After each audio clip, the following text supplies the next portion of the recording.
Otep à tous, bien-aimés frères et sœurs, quelle est la différence entre les BRICS, la Banque des BRICS, la NDB, et la Banque mondiale ou le Fonds monétaire international, ce qu'on appelle couramment les institutions de Bretton Woods? Quelle est la différence? Alors, la Banque mondiale et le FMI, ce sont des banques qui font exactement la politique des puissances occidentales. Quand vous voulez emprunter de l'argent au niveau de la Banque mondiale, si vous n'avez pas le soutien d'une puissance occidentale, notamment la France, les États-Unis et autres, eh bien, oubliez. Ça, c'est un premier fait. Bon, c'est vrai, vous allez me dire que la NDB des BRICS aussi, c'est à peu près pareil. Hein. Vous devrez avoir un parrain, c'est-à-dire la Chine, la Russie, l'Afrique du Sud ou un de ces pays, un membre des BRICS. Mais il y a une particularité entre les deux. C'est que la Banque mondiale et le FMI font la politique. Ils sont le reflet. Ils traduisent la politique occidentale en Afrique, notamment dans les pays du tiers-monde et notamment en Afrique, surtout en Afrique d'ailleurs.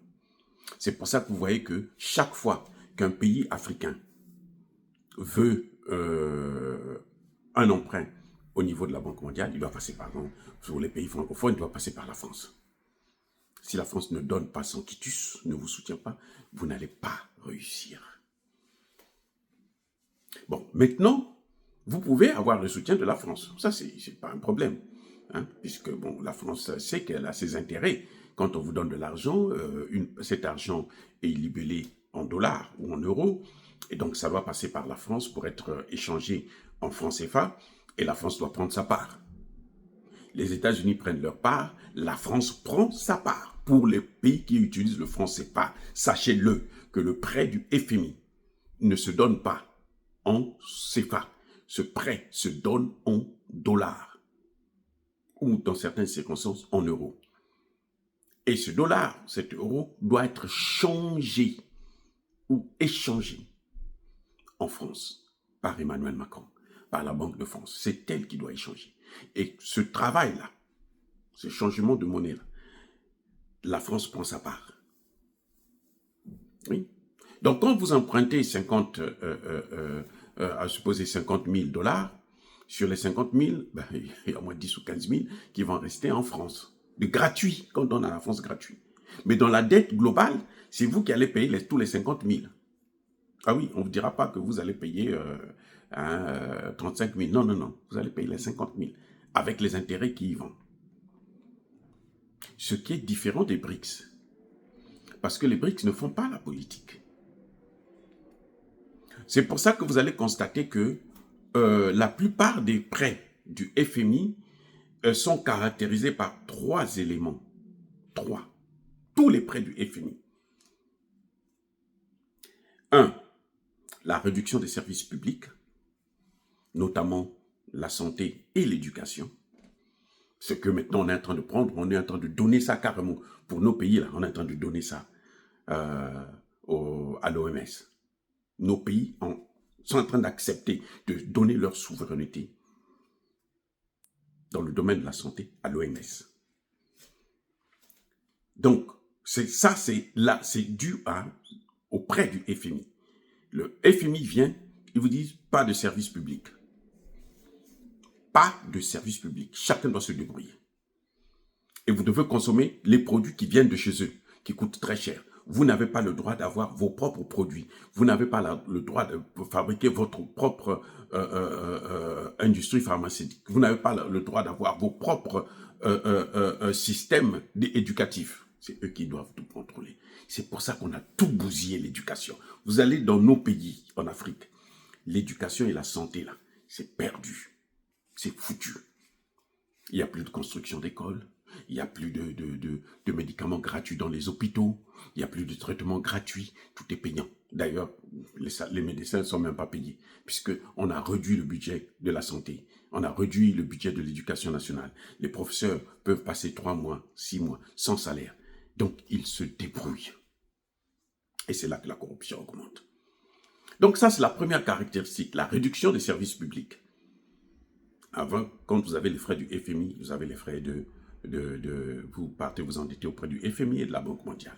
Deuxième des choses, pour en terminer d'abord avec ce FMI-là, vous allez constater, pour ceux qui sont Congolais de Brazzaville comme moi, vous allez constater que l'éducation nationale a commencé à décliner, la santé a commencé à décliner à partir du moment où le Congo est rentré dans cette spirale du FMI. C'est un fait, c'est pas une critique, parce que les gens se disent, il ne faut pas critiquer. Non, je ne critique pas, je ne suis pas opposant. Vous allez me chercher les frères. Je ne suis pas opposant, mais je dis c'est un fait. Et la première fois que le FMI est rentré en Afrique, là, au Congo, là, c'est avec Sassou Nguesso.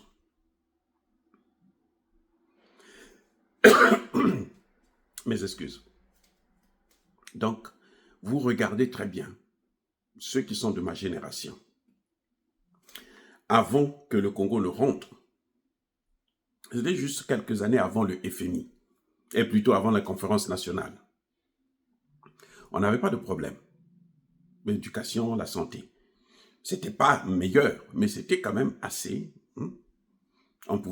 C'était acceptable.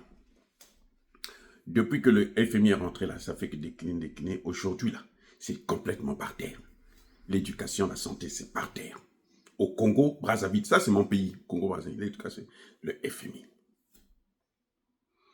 Et on nous dit, il ne faut jamais critiquer le CFA.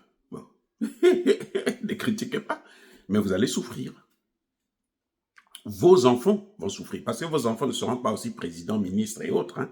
Ils vont aussi souffrir. Vos petits-enfants, ils vont souffrir. Ils seront d'ailleurs des esclaves. Bref, deuxième élément, deuxième caractéristique de la Banque mondiale et du FMI, c'est les privatisations à outrance. On vend tout. Et on les appelle comment? Des investisseurs. Je vous ai déjà dit que les investisseurs ne développent jamais un pays. Ne comptez pas sur les investisseurs pour développer votre pays. Vous voyez ce que fait Ibrahim Traoré? Ce n'est pas les investisseurs. Hein.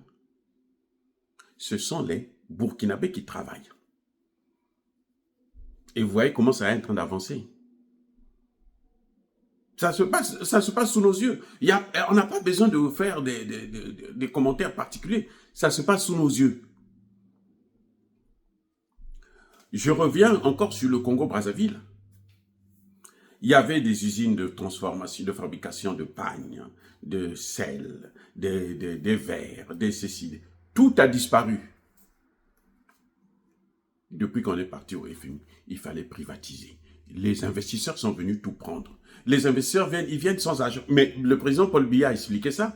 Ils viennent sans argent. Ils viennent, ils prennent, dans l'espoir de vous apporter de l'argent, puis qui va relancer les emplois. 1 an plus tard, 6 mois plus tard, l'entreprise est par terre. Et puis ils sont partis.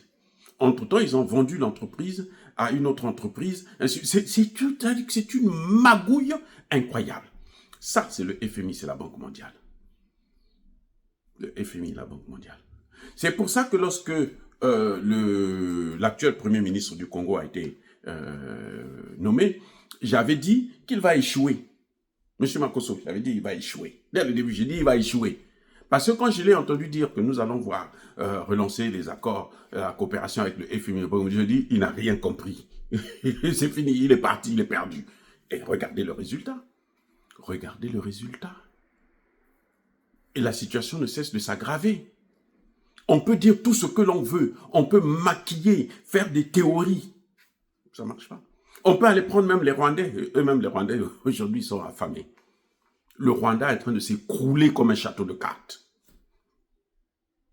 Donc je dis, ça c'est la caractéristique du FMI et de la Banque mondiale, la privatisation. On vient, on vend tout. Et la troisième grande caractéristique, il y en a plusieurs, mais je veux citer seulement ces trois-là. La troisième, c'est l'ouverture des marchés. Je dis que vous devrez libéraliser votre économie.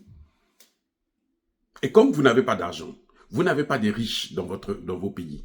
Les riches sont pour la plupart ceux qui on travaille pour le gouvernement, les ministres, ainsi de suite, le président, ils ont de l'argent. Mais les autres, ils n'ont pas d'argent. Donc, quand ils viennent comme ça, vous ouvrez le marché, qui vient? Ce sont eux qui viennent pour prendre tous vos marchés. Les pauvres, là, ils vont s'appauvrir encore plus. Vous voyez le problème, le piège dans lequel la plupart des pays africains sont tombés? Sinon, tous les pays africains sont tombés dedans. Le FMI, la Banque mondiale. Voilà le grand piège. Ils sont tous tombés là comme des moutons. Boum, boum, boum. Personne n'a pensé que non. Attendez, mais on est en train d'aller où? Aucun pays n'a résisté. Ils sont tous tombés. Les conséquences, le chômage. Vous avez des gens qui grandissent, qui naissent, qui vont à l'école, parfois, qui terminent. Et puis, le reste de leur vie, là, jusqu'à la retraite, il est au chômage. Il n'a jamais travaillé de sa vie. 40 ans, 50 ans, 60 ans, quelqu'un qui n'a jamais travaillé. Ça n'existait pas avant. Dans notre pays, le Congo-Brazzaville, ça n'existait pas avant. Si tu n'as pas tu travailles pas, c'est qu'on t'envoie au champ. Tu vas au village, tu vas faire les champs. Aujourd'hui, mais vous passez toute votre vie, vous ne pouvez pas travailler. Parfois vous êtes diplômé, hein, vous n'avez pas de travail. Il n'y en a pas, il n'y en a pas. Vous avez des licenciés qui sont devenus des chauffeurs de taxi. L'ouverture des marchés.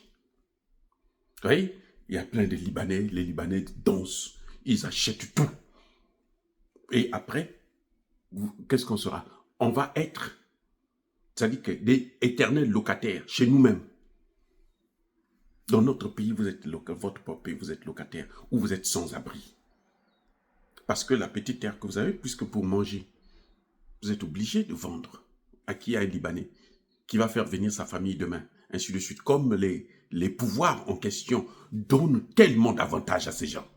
Parce qu'ils disent ce sont des investisseurs. Ils ne développent pas, ils développent le Liban. Ils ne développent jamais nos pays. Regardez quel est le pays africain qui est développé là. Vous allez au Congo, au Gabon, machin, c'est bourré de Libanais. Qu'est-ce qu'ils ont développé? Il y a quoi? Ils ont développé quel pays?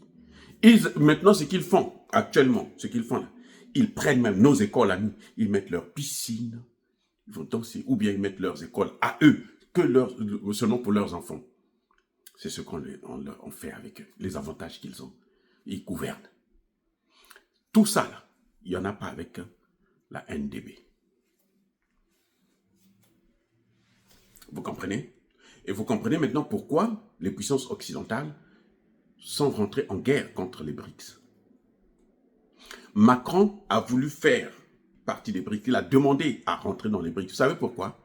C'était pour détruire les BRICS de l'intérieur. Mais il n'a pas affaire à des imbéciles, comme les gens en Afrique, qu'il peut manipuler comme il veut. Il peut manipuler Alassane Ouattara à vie, ça c'est pas un problème. Un petit enfant comme ça qui manipule un vieux, qui a occupé de hautes fonctions, soi-disant, à la Banque mondiale, au FMI et autres. Il y a un problème avec nos dirigeants. Vous voyez, il a voulu faire le même jeu avec Poutine et Xi Jinping, mais quand même, soyons sérieux. On a dit non, arrête avec tes petits jeux là. Parce que toi, si tu continues, on t'écrase. Vous voyez, c'est la guerre c'est ça, l'objet de la guerre entre les États-Unis, l'Union européenne, l'OTAN et les BRICS. Les BRICS, c'est une alliance puissante. Ils ont maintenant près de 37% du PIB mondial.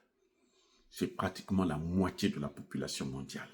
Donc, eux, ils peuvent produire et consommer eux-mêmes ce qu'ils produisent. Les autres ne peuvent pas le faire. Donc, il faut les détruire pour nous laisser le champ libre. Les amis, soyez bénis, abondamment bénis par le Dieu des Kémites, par nos ancêtres angélisés, mais que tous ceux qui persécutent le continent africain, le pillent, le déstabilisent, qu'ils soient noirs, blancs, chinois, arabes, juifs, indiens ou qui qu'ils soient punis, maudits, foudroyés, neutralisés, écrasés, effacés par le Dieu des Kémites, par nos ancêtres angélisés. Vive l'Afrique éternelle, j'ai dit et j'assume.